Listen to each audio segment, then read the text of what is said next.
Hello everyone. In this video, we'll take up the next tissue system, that is the ground tissue system. In the previous video, we have completed the epidermal tissue system, and here we are starting with the second tissue system, that is the ground tissue system. So if you have not watched my previous videos, then please go back to the previous videos and complete the epidermal tissue system. So ground tissue system, what does this mean? We have already seen briefly what exactly the ground tissue consists of. In the ground tissue, leaving the epidermal tissue system and the vascular tissue system, what all cells do we get? All those cells are being included under the ground tissue system. Epidermis, leave the epidermal tissue system, that is the epidermal cells and the stomata as well as the epidermal appendages. So leaving these cells, that is the epidermal tissue system.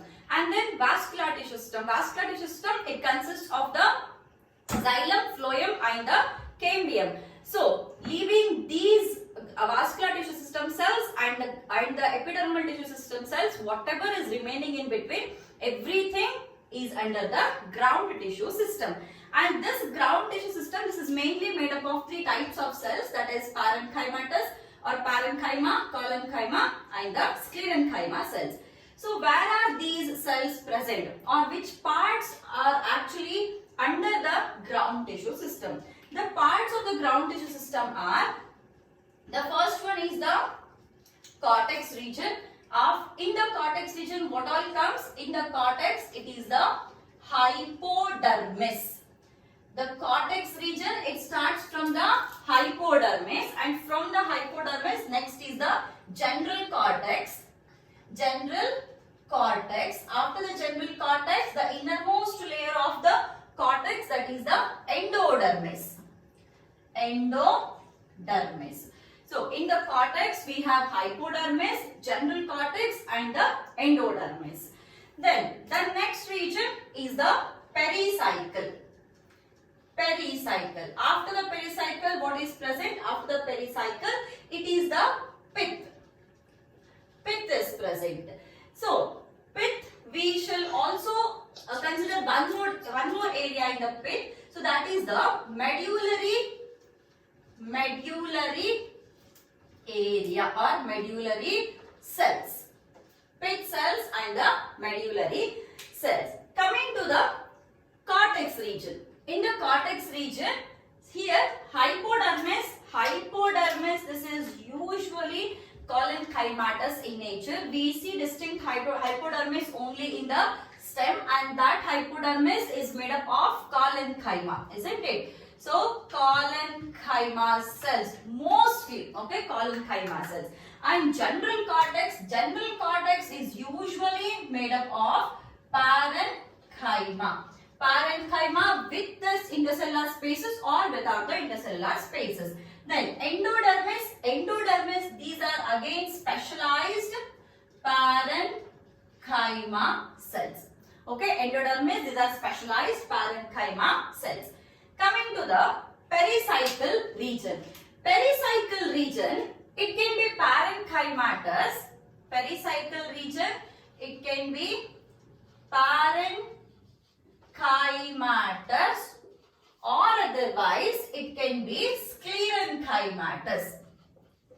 Sclerenchymatous. It can be parenchymatous or it can be sclerenchymatous. And however, sometimes both can be present. Sometimes it can be parenchyma also, it can be sclerenchyma also. So sometimes it will be parenchyma only or sclerenchyma only, or they can be both parenchyma and the sclerenchyma. And this pericycle, it is also called as a starch sheath. It is also called as a starch sheath in the dicot stem. Only in the dicot stem it is called as the starch sheath. Then coming to the pith region or the medullary region. This pith or the medullary region, it is always made up of, or most of the times it is made up of parenchyma only. It is made up of parenchyma only with intercellular spaces or without intercellular spaces. So this is about the ground tissue system. So next moving on to the vascular tissue system. So what exactly is present in the vascular tissue system? It is the xylem and the phloem which is present in the vascular tissue system. So one important component which is present in the vascular tissue system is the vascular bundle. So what we can conclude it as, we can call it as the vascular region or vascular tissue system consists of the xylem and phloem. Let's write it. Vascular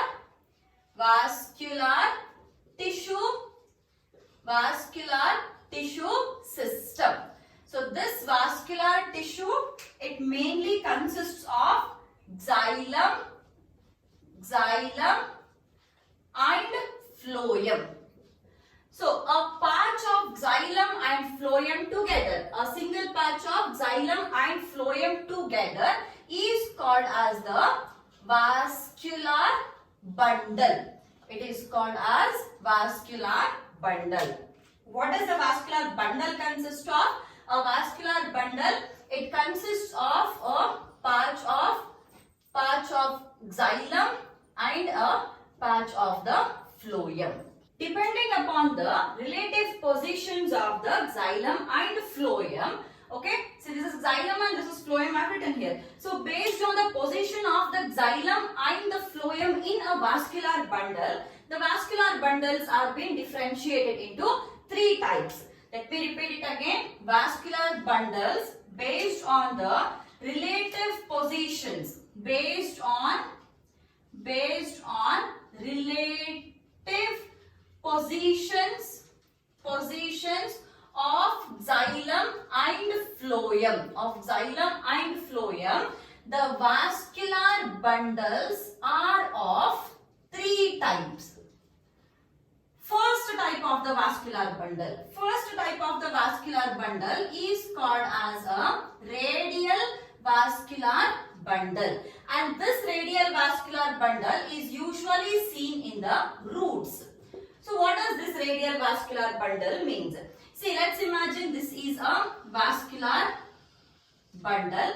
In this vascular bundle, the xylem and phloem are present in alternate manner. Alternate manner means, so let's imagine this is one xylem and this is one more xylem, and here we have one more patch of xylem, and then this is another patch of the xylem. So these are four xylem patches I have drawn here. In between every xylem, okay, that is xylem and phloem will be alternate, means after one xylem, one phloem should be there. So here we have a patch of a phloem. In between two xylems, in between every two xylems, we have a patch of a phloem present. So this is a patch of the phloem. But what is the difference here is, the xylem and phloem are definitely present alternate to each other, but they are present along a different radii. See, xylem, if you see the xylem are present along this radii, isn't it? This is one radii along which the xylem is present. Phloem, this is another radii along which the phloem is present. So xylem and phloem are present alternate to each other, but they are present along the different radii. So what does this mean? Here xylem and phloem are alternate to each other, but along different radii. So that is called as a radial vascular bundle, and these are present usually in the roots. The second type of vascular bundle is the conjoined type of the vascular bundle. So conjoined, second type is conjoined vascular bundle. So in the conjoined type of vascular bundle, here the xylem and phloem are present along the if this is a vascular bundle, in the vascular bundle we have xylem and phloem present on the same radii. So this is a xylem and this is a phloem. So this is what, or let me just clear it and write it. So this is a xylem and this is a phloem. So this is how a vascular bundle is present. So this conjoint type of vascular bundle, this can be again differentiated into two types. The types are, one is collateral type of vascular bundle, another one is bicollateral type of vascular bundle. Collateral type of vascular bundle. In the collateral type, here usually the phloem is present on the outer side and xylem is present on the inner side.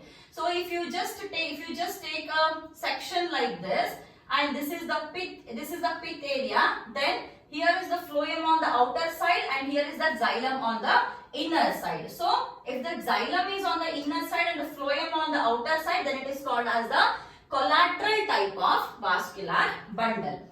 Coming to the bicollateral type of vascular bundle. If it is a bicollateral type of vascular bundle, then here, see, we have a ring of, here we have one ring of the phloem and here there is one more patch of the phloem. This is also the phloem and this is also the phloem.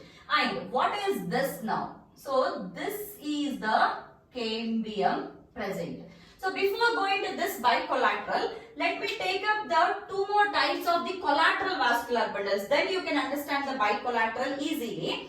See, this collateral type of vascular bundle, this is again differentiated into two types of vascular bundles. And those two types are, one is open vascular bundle, another one is a closed vascular bundle. So if it is a open vascular bundle, then in between the phloem and the xylem, there is a cambium present. And what is this cambium? Here this is the cambium. Okay. So cambium is the patch of cell which leads to the secondary growth. So if the cambium is present, then it is called as an open vascular bundle. Why do we call it as open? Because when the cambium is present, it means that the particular stem, okay, or the root is open for the secondary growth. There is further growth. The growth is open. Hence we call it as an open type of vascular bundle. And when it is a closed type of vascular bundle, so here there is no cambium present. So directly we have a phloem and then we have a xylem present. So since there is no cambium present, the stem or the root, dicot, okay, the stem or the root is not open for the secondary growth. It is closed for the secondary growth. So open type we find it in the dicots and it is closed usually in the monocots. Fine. So there is no cambium here and here there is a presence of cambium. Coming to the bicollateral type here this is called as the outer cambium and this is called as the inner cambium and this is the outer phloem and this is the inner phloem and this is xylem. Okay, so this is a bicollateral type of vascular bundle. Then we have the third type of the vascular bundle. Okay, so this is a second one, that is a conjoint. Okay, conjoint vascular bundle. Third type of vascular bundle, it is the concentric type of vascular bundle. So concentric type of vascular bundle, it means that here if this is a vascular bundle, let's take two vascular bundles here, and in one case the xylem is present at the center. This is the xylem and this is all the phloem. The outer ring is the phloem and the inner ring is the xylem. Whereas in the next case, here the phloem will be present at the center and the outer ring is the xylem. So the xylem and phloem will be present in the form of the concentric rings, and such vascular bundles are called as the concentric vascular bundles. And you can find these vascular bundles usually in ferns. Ferns, or one best example is a yucca plant. Probably everyone knows yucca. So yucca plant and the ferns are best examples for the concentric vascular bundles. So this completes the vascular tissue system. Along with the other tissue systems, we have completed the epidermal tissue system, ground tissue system and the vascular tissue system. So in the next video, we will take up the tissues individually, or we'll take up the root, stem and leaf individually. So dicot root, monocot root, dicot stem, monocot stem, dicot leaf, monocot leaf, and then the secondary growth in the dicot stem and the dicot stem and dicot root. Okay. So this is about the tissue systems. I hope these classes are actually beneficial for you, and as I had promised, definitely very soon at the end of the chapter I'll be solving the questions also, and let's see if possible in between only up to the tissue systems I'll try to get the questions as much as possible, and remaining part we'll solve it at the end of the chapter. Thank you.